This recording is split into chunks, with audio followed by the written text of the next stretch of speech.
So if your body is experiencing this, chronic burning pain in a specific area, a pain that's honestly so intense it disrupts your entire life, making just sitting or walking or intimacy basically impossible treatments that are designed to tighten and tone that exact area actually be the absolute worst possible thing you could do. I mean, it seems completely counterintuitive, right? We're so culturally conditioned from a really young age to believe that tightening and toning and just bracing are these universally good things, like tension equals firmness and firmness equals health. Right, yeah. But when it comes to certain types of chronic pelvic pain, that assumption doesn't just fall apart. It actually becomes physically destructive to the tissue. Okay, let's unpack this because we are looking at a massive, and I mean heavily debated issue in women's health today. Welcome to the Deep Dive, everyone. Thanks for having me.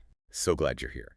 Today, our mission is to dive into this massive stack of medical journals, FDA safety communications, physical therapy blogs, and clinical studies. And it's all centered around this booming industry of vaginal rejuvenation. Yeah, it's a huge industry right now. It really is.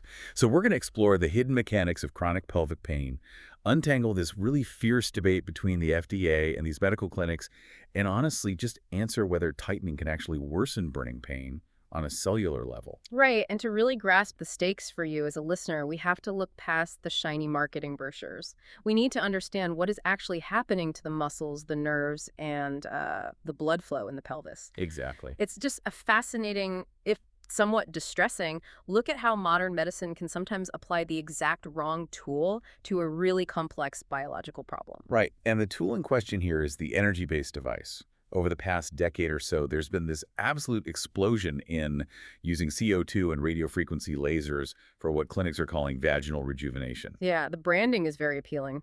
Right, and this isn't some fringe underground procedure. I mean, it's heavily commercialized. You see it endorsed by huge celebrities like the Kardashians talk about it as casually as getting a facial. They promise it'll restore firmness, fix vaginal laxity, and basically turn back the clock. The marketing is undeniably powerful, I'll give them that.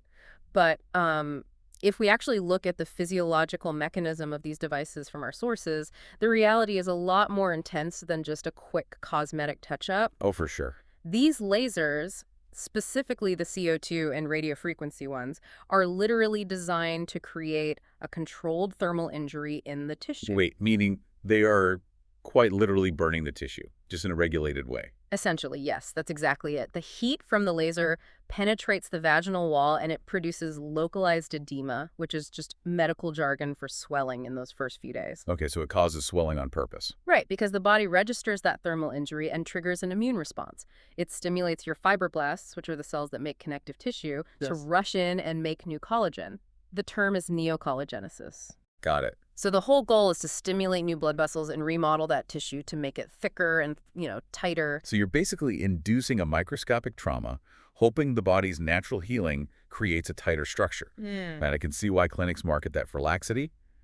But there is a massive reality check coming from the FDA here. Yeah, a very stark warning. Right. They put out a really serious safety communication regarding these exact devices. The FDA is drawing a very hard line here. Now, these energy-based devices are FDA cleared, meaning they are legally allowed to be sold and used, but that clearance is specifically for destroying precancerous cervical or vaginal tissues. Or burning off genital warts, right? Exactly, destroying genital warts.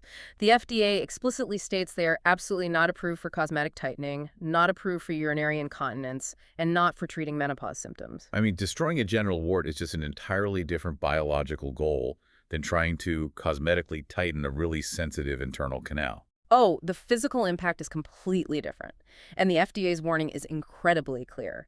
They are actively telling patients and doctors that using these lasers off-label for rejuvenation has led to severe adverse events. Like what kind of events? We're talking deep vaginal burns, severe structural scarring, pain during sex dyspareunia, clinically and chronic unrelenting pelvic pain. Wow. So you've got this booming, celebrity-endorsed industry on one side, promising youth, and the FDA waving a giant red flag about burns on the other. Why are clinics still offering this? What's fascinating here is that the medical community on the ground is actually deeply divided on this. A lot of urologists and private clinics vehemently disagree with the FDA. Really? How do they justify it? Well, they argue the FDA is being overly broad. They say the FDA unfairly lumped purely cosmetic rejuvenation in with legitimate treatments for GSM, which is genitourinary syndrome menopause. Okay, and GSM is a very real debilitating condition. It causes severe dryness, tissue atrophy, thinning walls due to estrogen drops. It makes daily life incredibly painful. It really does. It's a massive quality of life issue. And these clinics argue that for women who can't take hormone replacement therapy, like if they have a history of breast cancer, these lasers are their only relief. But what about the burning risk? Right, so they have a specific defense for that. The clinics point out that CO2 lasers have a really high affinity for water. They rely on the natural moisture in the tissue to absorb the energy. So they argue that the heat generated inside the canal rarely exceeds 45 to 60 degrees Celsius. Okay. And based on that, they claim the risk of actual thermal damage is, quote, illusory. Okay, I have to push back on that logic. 60 degrees Celsius is roughly 140 degrees Fahrenheit. Yeah, it's hot. That is hotter than the standard setting on most home water heaters. That can absolutely cause a scalding burn on sensitive skin. If the risk is an illusion, why is the FDA getting reports of people whose pelvic floors are basically spasming shut? It's a very fair point. It sounds like trying to cure a tension headache by wearing a tighter hat. You're taking an area that's distressed and applying an aggressive physical stressor to it. And the clinical data from our sources entirely validates your pushback there. Look at the evidence from NICE, the National Institute for Health and Care Excellence in the UK. They compiled an overview database of severe adverse events after these laser therapies. I read some of those. The details in those case studies are incredibly difficult to read. They really paint a vivid picture of what happens when that illusory heat actually meets human tissue. In one case, a 65-year-old woman had 3 laser treatments just for vaginal dryness. Just for dryness, right? Right. And after finishing the treatments, she tried to resume intercourse and experienced heavy bleeding.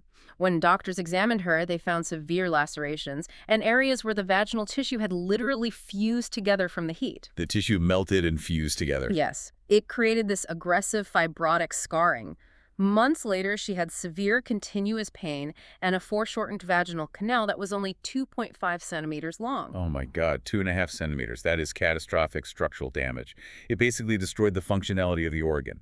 Exactly. And the adverse events aren't just structural, they are deeply neurological. Another case was a 55-year-old woman who had very mild pain during sex before the laser. She went in hoping for relief. And it made it worse. Her pain skyrocketed. Specialists found she had developed severe pelvic floor hypertonus with rigid spasms in her levator any muscles.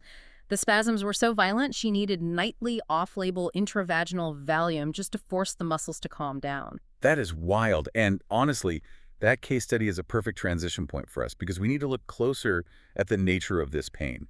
The word hypertonus is key. What exactly is this burning pain patients are trying to cure in the first place?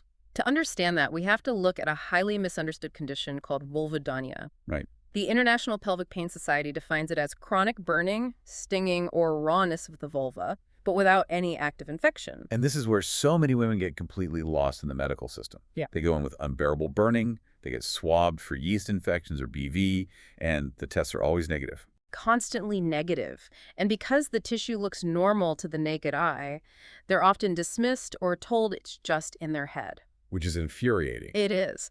But clinical data over the last decade revealed a massive statistical link. Research shows that up to 90% of women with provoked vestibulodynia have hypertonic pelvic floor muscles. Wait, 90%? That's not a coincidence. That is a direct correlation. And let's break down hypertonic for a second.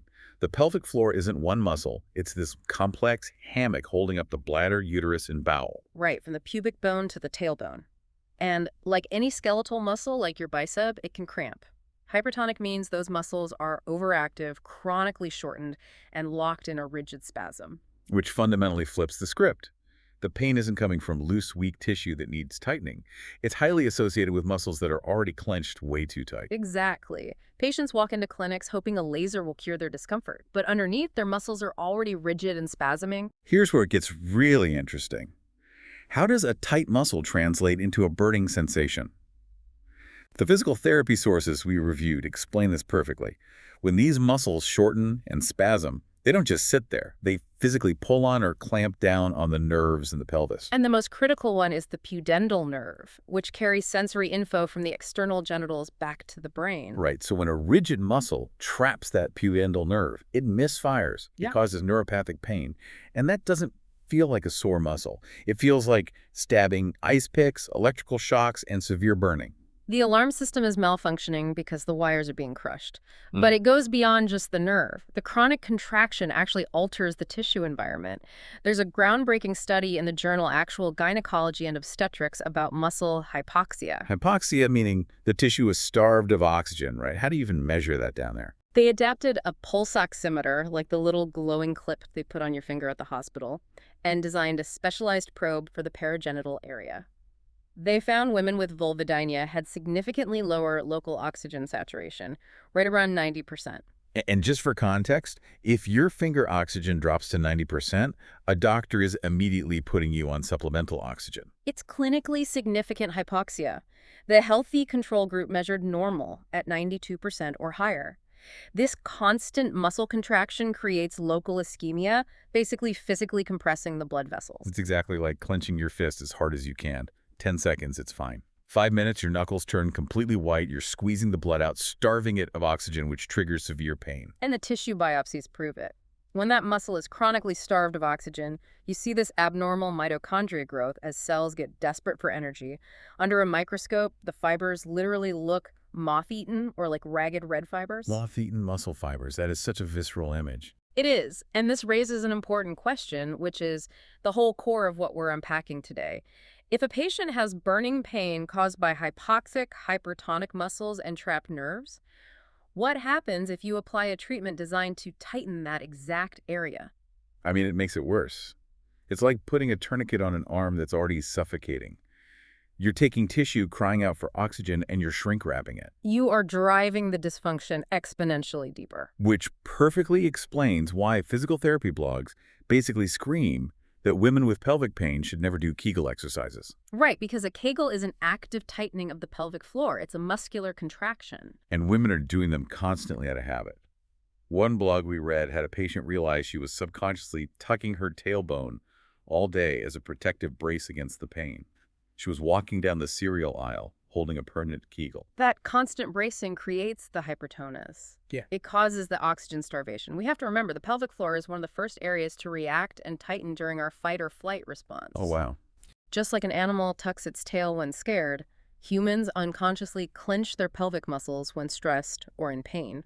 So the pain makes you clench. The clenching starves the tissue of oxygen, which creates more pain, which makes you clench harder. It's a self-perpetuating loop, mechanical allodynia. Now imagine taking someone locked in that state hypoxic bracing, nerves screaming, and applying a thermal ablative laser to shrink the tissue on top of it. You're guaranteeing those FDA adverse events. The fused tissue, the 2.5 centimeter canal, the violent spasms requiring Valium. You're trying to tighten a fist that desperately needs to be unclenched. The clinical reality is undeniable. You cannot treat an oxygen starvation problem with a cosmetic laser designed to cause thermal injury.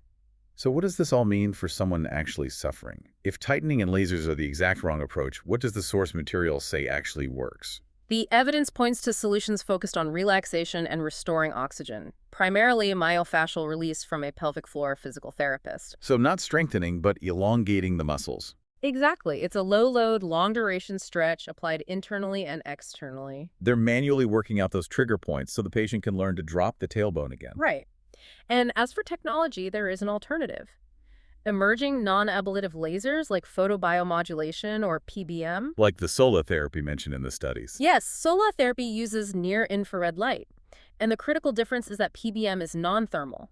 It does not heat or burn the tissue at all. So it completely bypasses that trauma healing cycle. No heat injury, no swelling, no shrinkage. Precisely. The near-infrared light penetrates deep into the tissue and targets those struggling moth-eaten mitochondria directly. It stimulates them to produce ATP, which is cellular energy. Oh, that's amazing. It naturally relieves the spasms and reverses the hypoxia without any risk of thermal scarring. That is such a vital distinction. Laser can mean two entirely different things. One destroys tissue to tighten it, and the other uses light to feed the cells and relax the muscle. Understanding that difference is the only way patients can advocate for themselves. So to summarize our journey for you today, vaginal rejuvenation lasers might promise this quick, celebrity-endorsed fix. But applying a tightening thermal treatment to a complex ecosystem of nerves and muscles, especially when burning pain is usually caused by muscles being too tight and starved of oxygen, can lead to disastrous, irreversible results. It requires a complete paradigm shift. Tightness does not always equal health. Absolutely. Which leaves me with a final thought for you to ponder. We learned today that the pelvic floor is our body's physical barometer for stress. It tightens during fight or flight. So if our modern culture is obsessed with constantly tightening, toning, and sucking it in as a sign of health, how often might our own chronic stress be literally starving our tissues of oxygen? Are we trying to fix a stress-induced muscle spasm with a cosmetic laser when what we really need to do is finally learn how to relax? A profound question to end on. Thanks for taking the plunge with us today. Keep questioning the quick fixes, listen to your body, and we'll see you on the next deep dive.